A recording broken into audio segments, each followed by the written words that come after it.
네, 안녕하십니까. 축구팬 여러분. 여러분의 눈과 귀를 사로잡는 축구 해설, 열정의 김준석입니다. 이야, 오늘 정말 시작부터 믿기지 않는 그야말로 상상 초월의 소식이 중국으로부터 전해졌습니다. 골키퍼를 제외한 모든 선수가 공격수다. 필드 플레이어 중명 전원 공격 투입. 이게 대체 무슨 말입니까, 여러분? 현대 축구, 그것도 국가대항전인 월드컵 예선 무대에서 이런 전술이 가당키나 한 일일까요? 중국 축구가 또 한 번 세계를 놀라게 할 새로운 역사를 쓰려는 걸까요? 아니면 이것이 우리가 알지 못하는 어떤 절박함의 표현일까요? 아, 정말이지 고개를 갸웃하게 만드는 전략입니다.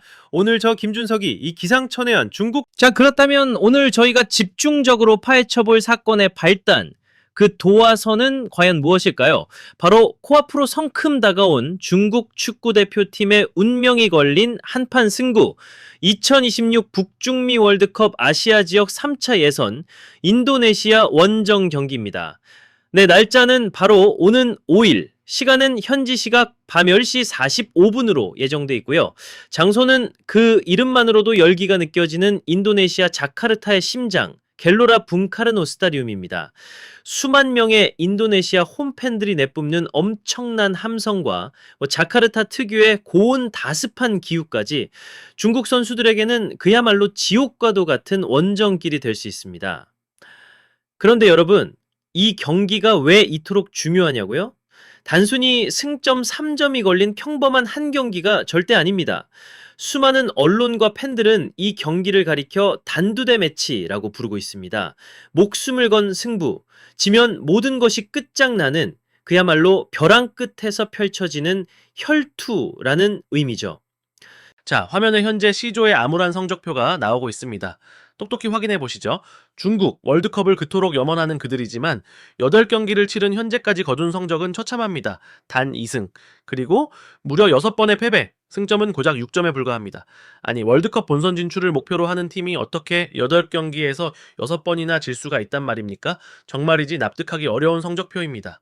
이쯤 되면 눈치채셨겠지만 조 2위까지 주어지는 월드컵 본선 직행 티켓은 이미 중국의 손을 떠났습니다. 현재 조 2위 호주와는 승점 차이가 7점이나 벌어져 있는데 남은 경기는 고작 2경기뿐입니다. 물리적으로 불가능한 꿈이 되어버린 거죠. 그렇다면 중국에게 남은 마지막 한 줄기 빛, 그 신락 같은 희망은 무엇일까요? 네, 바로 플레이오프 진출권입니다. 조 3위나 4위를 기록해야만 그 다음 단계로 나아갈 수 있는 일말의 가능성이라도 붙잡을 수 있는 처절한 상황입니다. 그리고 그 운명을 가를 첫 번째 관문이 바로 이번 인도네시아 원정, 여기서 패배한다면 글쎄요, 그땐 정말 기적을 논하기도 어렵게 될 겁니다. 바로 이렇게 더 이상 물러설 곳 없는 절체절명의 위기, 숨막히는 압박감 속에서 중국 대표팀을 이끄는 브랑코 이방코비치 감독, 그의 입에서 바로 그 문제의 발언들, 오늘 우리를 이 자리에 모이게 한 그 충격적인 이야기들이 터져나오기 시작한 것입니다. 자, 그렇다면 이방코비치 감독, 대체 무슨 생각을 하고 있는 걸까요? 중국 매체 네시즈 보도에 따르면 이방코비치 감독은 인도네시아전에 그야말로 닭공축구, 즉 모든 것을 공격에 쏟아붓는 축구를 예고했다라고 합니다. 기자들이 혹시 공격수 4명을 투입할 생각이냐 물었더니 뭐라고 답했는지 아십니까? 자, 4명이 아니라 10명이다. 우리 모두 공격에 참여하고 또 모두 수비로 돌아갈 것이다. 와, 10명이라고요? 아니, 지금 농담하시는 겁니까, 감독님? 골키퍼 1명 빼고 필드 플레이어 전원이 공격수라니 정말 믿기지 않아요. 이게 지금 21세기 현대 축구에서 그것도 월드컵 예선이라는 생사가 걸린 무대에서 나올 수 있는 발언이란 말입니까? 동네 축구에서도 쉽게 볼 수 없는 그야말로 전대미문의 작전 지시 아닙니까? 저는 처음에 제 눈과 귀를 의심했습니다. 혹시 오역이거나 뭔가 과장된 표현이 아닐까 하고 말이죠. 하지만 여러 중국 매체에서 교차 확인된 내용입니다. 그렇다면 이건 단순한 허풍이나 연막 작전일까요? 아니면 정말로 중국 축구가 세계 축구사에 길이 남을 기상천외한 전술을 시도하려는 걸까요? 자, 그럼 한 발 더 들어가서 이 황당무계해 보이는 10인 공격 발언 뒤에는 어떤 계산이 숨어 있을지 한번 따져보겠습니다. 중국의 노원 스포츠라는 매체는 이런 분석을 내놓았습니다. 인도네시아가 최근 많은 귀화 선수들을 영입해서 겉보기에는 화려해 보이지만 실상은 조직력 부족이라는 치명적인 단점이 있다라는 겁니다. 새로 합류한 선수들이 많다 보니 당연히 전술적 호흡이 부족하다, 즉 손발이 잘 맞지 않는다는 거죠. 일리가 있는 분석입니다. 조직력은 하루아침에 만들어지는 것이 아니니까요. 그래서 중국은 바로 이 점을 파고들겠다는 겁니다. 어떻게? 바로 세트피스를 핵심 공격 루트로 삼겠다. 제공권이 좋은 장광타이 선수나 장림펑 같은 선수들을 활용해서 높이로 승부수를 띄우고 또 자카르타의 그 악명 높은 고온다습한 날씨를 이용해서 상대 귀화 선수들의 체력을 바닥내겠다라는 계산입니다. 네, 그러면서 우리 수비 조직력만 잘 유지한다면 좋은 역습 기회도 잡을 수 있을 것이다 라고 아주 자신만만하게 이야기하고 있습니다. 네? 잠깐만요. 방금 뭐라고 했죠? 수비 조직력을 잘 유지한다면 역습 기회를 잡는다? 아니, 필드 플레이어 10명이 전부 공격에 나선다면서요. 그럼 대체 누가 수비 조직력을 유지하고 누가 역습을 전개한다라는 말입니까? 골키퍼 혼자서 북치고 장구치고 다 하라는 건가요? 이건 앞뒤가 전혀 맞지 않는 이야기 아닙니까? 닭공을 외치면서 동시에 안정적인 수비 후 역습을 논한다? 이야말로 어불성설 모순 그 자체입니다. 마치 두 마리 토끼를 잡으려다 둘 다 놓치는 격이 될 가능성이 매우 높아 보입니다. 여기서부터 중국 축구의 전술적 혼란 혹은 허점이 여실히 드러나는 대목이라고 할 수 있겠습니다. 자, 그리고 지난 맞대결 결과를 한번 되짚어 볼까요? 중국이 홈에서 인도네시아를 2대1로 이겼습니다. 그런데 내용을 자세히 들여다보면 이야기가 좀 다릅니다. 자, 많은 전문가들이 경기력 자체는 인도네시아가 더 좋았다고 평가합니다. 다만 중국이 특유의 피지컬을 활용한 결정력, 즉 몸싸움과 한방 능력으로 신승을 거뒀다라는 분석이 지배적입니다. 그렇다면 이번 10인 공격 전술이 과연 중국의 그 피지컬적 우위를 극대화하는 전략일까요? 아니면 오히려 선수들을 넓게 분산시켜서 각계격파 당하기 쉬운 어설픈 공격 대형으로 전락할 위험은 없을까요? 한두 명의 피지컬 좋은 공격수에게 집중하는 것이 아니라 어중간한 10명의 공격수가 우왕좌왕하다 끝날 가능성도 배제할 수 없습니다. 여기에 기름을 붓는 사건이 또 있었습니다. 이반코비치 감독의 자신감 넘치는 발언들 말입니다. 나는 항상 승리를 기대하는 감독이다. 상대가 인도네시아든 브라질이든 마찬가지다. 이길 수 있다고 생각하지 않으면 왜 감독을 하겠나? 이 얼마나 멋진 포부입니까? 하지만 이 발언이 인도네시아 현지에서는 곧바로 오만한 발언이라는 딱지가 붙어버렸습니다. CNN 인도네시아가 대서특필했죠. 당연히 인도네시아 선수들과 팬들은 단단히 자존심이 상했을 겁니다. 오히려 상대에게 강력한 동기부여만 해준 꼴이 될 수도 있습니다. 중국 매체 소우닷컴은 이런 상황을 두고 이반코비치 감독이 심리전을 펼치고 있다. 인도네시아 역시 편안하지 않을 것이다라며 애써 포장하려는 듯한 모습을 보였지만 글쎄요. 과연 이게 제대로 된 심리전일까요? 아니면 자충수에 가까운 설화일까요? 때로는 지나친 자신감 표출이 오히려 팀 전체에 불필요한 압박감만 가중시키고 상대에게는 저 팀 뭔가 불안한가 본데? 하는 의심만 심어줄 수도 있는 법입니다. 지금 중국과 인도네시아 양팀 모두 물러설 수 없는 이 중요한 경기 앞에서 그야말로 뜨거운 신경전을 벌이고 있는 것은 분명해 보입니다. 하지만 그 신경전의 양상이 중국에게 유리하게만 돌아가고 있는 것 같지는 않다라는 것이 제 솔직한 분석입니다. 아하, 유레카, 바로 이겁니다, 여러분. 지금껏 우리가 살펴본 이른바 10인 공격, 전술, 그리고 이반코비치 감독의 그 하늘을 찌를 듯한 자신감 넘치는 발언들. 이게 단순히 경기 전에 펼치는 얄팍한 심리전이나 즉흥적인 전술 변화가 아니었습니다.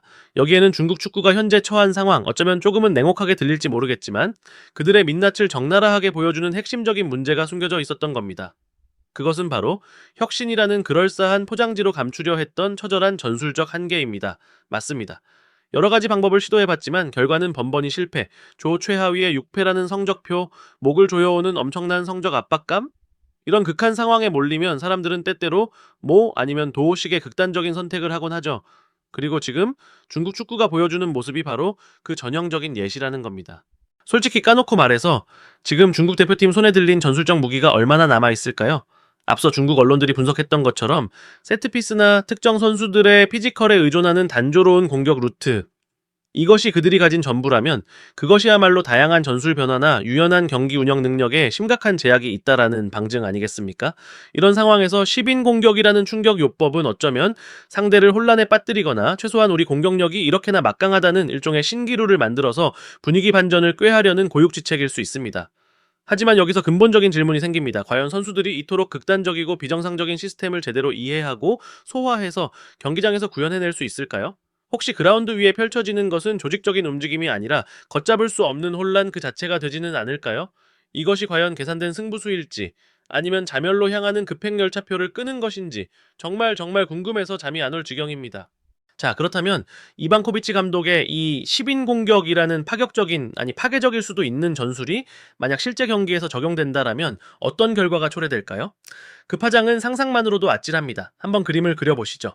인도네시아의 날카로운 역습 한 방에 중국의 골문은 그야말로 고속도로처럼 뻥 뚫릴 겁니다. 필드 플레이어 10명이 모두 공격 진영에 있다면 대체 누가 후방을 책임지고 또 누가 상대의 빠른 역습을 저지하기 위한 최소한의 수비 라인을 구축한단 말입니까? 자, 골키퍼 혼자서 모든 것을 막아내야 하는 그야말로 고군분투의 현장이 펼쳐질 가능성이 매우 높습니다. 우리는 축구라는 스포츠의 본질을 잊어서는 안 됩니다. 축구는 바로 균형의 스포츠입니다. 아무리 공격력이 화려하고 매력적인 팀이라 할지라도 단단한 수비라는 반석 위에 서 있지 않다면 그 공격력은 사상누각에 불과합니다. 그런데 지금 중국은 그 균형을 완전히 포기하겠다라는 것과 다름없습니다. 특히나 원정 경기, 그것도 엄청난 압박감 속에서 이런 극단적인 불균형 전략을 택한다는 것은 글쎄요, 이건 자살 행위나 다름없다라고 저는 감히 말씀드리고 싶습니다. 이번 월드컵 예선에서 중국이 걸어온 길을 되돌아보면 이미 위험 신호는 곳곳에서 감지되고 있었습니다. 8경기에서 당한 6번의 패배, 이것이 과연 우연일까요? 절대 아닙니다. 선수 개개인의 기량 문제부터 시작해서 변화무쌍한 현대 축구의 흐름에 대한 전술적 적응 능력 부족, 그리고 결정적인 순간마다 무너지는 고질적인 정신력 문제까지, 이러한 총체적인 문제점들이 쌓이고 쌓여서 지금의 위기를 초래한 것이죠. 이 모든 것이 시스템적인 문제를 반영하고 있는 겁니다. 이런 상황에서 이방코비치 감독이 이토록 충격적인 발언과 다소 황당무계한 작전 계획을 들고 나올 수밖에 없었던 이유, 어쩌면 그 역시 엄청난 압박감 속에서 팀을 구할 현실적인 해법을 찾지 못하고 극도의 궁지에 몰려있다는 방증은 아닐까요? 감독 스스로가 느끼는 그 절박함이 이런 극단적인 형태로 표출되고 있는 것일 수도 있습니다. 정말 만약에 중국이 이번 인도네시아전에서 이 위험천만한 도박을 감행했다가 패배라도 한다면 그건 단순한 1패 이상의 의미를 지니게 될 겁니다. 그것은 명백한 전술 선택의 실패, 조급함이 부른 참사, 그리고 무엇보다 그들의 마지막 남은 신락 같은 플레이오프 진출 희망마저 제 손으로 완전히 꺼뜨려버리는 결정타가 될 것입니다. 그야말로 돌이킬 수 없는 결과를 맞이하게 되는 거죠. 자, 이제 모든 조각들이 맞춰지고 있습니다. 우리가 지금 목격하고 있는 것은 무엇입니까? 조 최하위 탈락이라는 벼랑 끝에 간신히 매달려 있는 팀, 그 팀의 감독이 공언한 믿을 수 없는 10인 공격 전술. 이것이 과연 계산된 승부수일까요? 아니면 모든 것을 포기한 자의 절박한 외침일까요? 그 엄청났던 자신감은 대체 어디에서 나온 것일까요? 아니면 그저 허상에 불과했을까요? 여러분, 이것이 바로 현재 중국 축구가 처한 냉혹한 현실, 그 적나라한 민낯입니다. 자신들만의 플레이 스타일을 찾지 못하고 갈팡질팡하며 표류하는 모습, 경기마다 오락가락, 도무지 종잡을 수 없는 전술적 불안정성, 그리고 이 모든 것을 짓누르는 선수들의 숨통을 조이는 거대한 성적 압박감, 이 세 가지가 뒤엉켜 중국 축구를 깊은 수렁으로 끌어내리고 있는 것입니다. 만약 이 10인 공격이라는 전술이 실제로 감행된다면 저는 오늘 이 자리에서 분명히 말씀드립니다. 이것은 용감한 도전이나 혁신적인 시도가 아니라 명백하고도 심각한 전술적 과오입니다. 현대 축구의 기본적인 원칙과 흐름을 완전히 무시한 처사이며 전술적 사고의 깊이가 얼마나 얕은지를 스스로 증명하는 꼴입니다. 이것은 용기가 아니라 아무런 근거도 없는 그저 만용일 뿐입니다. 그렇다면 이런 거의 불가능에 가까운 임무를 수행해야 하는 중국 선수들의 심리 상태는 어떨 것 같습니까? 이처럼 위험천만하고 비현실적인 작전 계획에 선수들이 과연 진심으로 믿음을 가질 수 있을까요? 아니면 이것은 그저 모든 것을 체념한 채 마지막 지푸라기라도 잡으려는 길 잃은 중국 축구가 절망 속에서 터뜨리는 처절한 구조 요청의 외침, 혹은 마지막 몸부림에 불과한 것일까요? 정말이지 한편의 부조리극을 보는 듯한 믿기지 않는 상황의 연속입니다. 중국 축구, 지금 어디로 어떻게 흘러가고 있는 것입니까? 그들의 다음 행보가 더욱 궁금해지는 밤입니다. 그렇습니다, 여러분. 축구공은 둥글고 때로는 상식을 벗어나는 그야말로 미친 결정들이 상상조차 할 수 없었던 결과를 만들어내기도 합니다. 그것이 바로 각본 없는 드라마, 축구의 예측 불가능한 매력이겠죠. 하지만 오늘 우리가 함께 분석한 여러 데이터와 정황들을 종합해 볼 때 중국 대표팀의 이번 파격적인 접근 방식에 대해 긍정적인 전망을 하기는 정말 솔직히 어렵습니다. 그럼에도 불구하고 혹은 그렇기 때문에 더욱더 우리는 다가올 그 운명의 날을 기다리게 됩니다. 과연 이방코비치 감독이 이 위험천만한 10인 공격이라는 도박을 실제로 감행할 것인지, 그리고 만약 감행한다라면 그것이 과연 절망의 늪에 빠진 중국 축구에게 단 한 줄기 희망의 빛이라도 가져다 줄 수 있을 것인지, 이 경기는 단순한 승패를 떠나 그 중요성과 더불어 전무후무한 감독의 발언과 전술 예고만으로도 이미 전 세계 축구 팬들의 엄청난 관심을 끌어모으고 있습니다. 그야말로 세기의 관심 매치가 될 조짐이 보입니다. 이야, 오늘 이렇게 저와 함께 시종일관 흥미진진했던 중국 축구의 현주소를 함께 분석해주신 축구팬 여러분, 정말 감사합니다. 바로 이런 것이 축구 아니겠습니까? 울고 웃고 때로는 황당해하고 또 때로는 열광하는 이 모든 순간들이 바로 우리 모두의 열정 아니겠습니까? 네, 맞습니다. 축구는 정말 우리의 자랑이에요. 이 뜨거운 감정들을 함께 나누고 함께 호흡할 수 있다는 것, 그것이 바로 축구가 가진 위대한 힘입니다. 자, 그렇다면 이방코비치 감독의 10인 공격 전술에 대한 여러분의 생각은 어떠십니까? 과연 중국이 인도네시아를 상대로 기적을 만들어낼 수 있을까요? 아니면 예상대로 무너지고 말까요? 여러분의 날카로운 분석과 예측을 지금 바로 아래 댓글로 남겨주십시오. 그리고 오늘 저 김준석의 열정적인 샅샅이 파헤치기가 마음에 드셨다면 구독과 좋아요 그리고 알림 설정까지 절대 잊지 마시고요. 다음 시간에는 더욱 뜨겁고 더욱 흥미진진한 축구 이야기로 돌아올 것을 약속드립니다. 지금까지 열정 해설가 김준석이었습니다. 시청해주셔서 대단히 감사합니다. 다음 경기에서 다시 뵙겠습니다.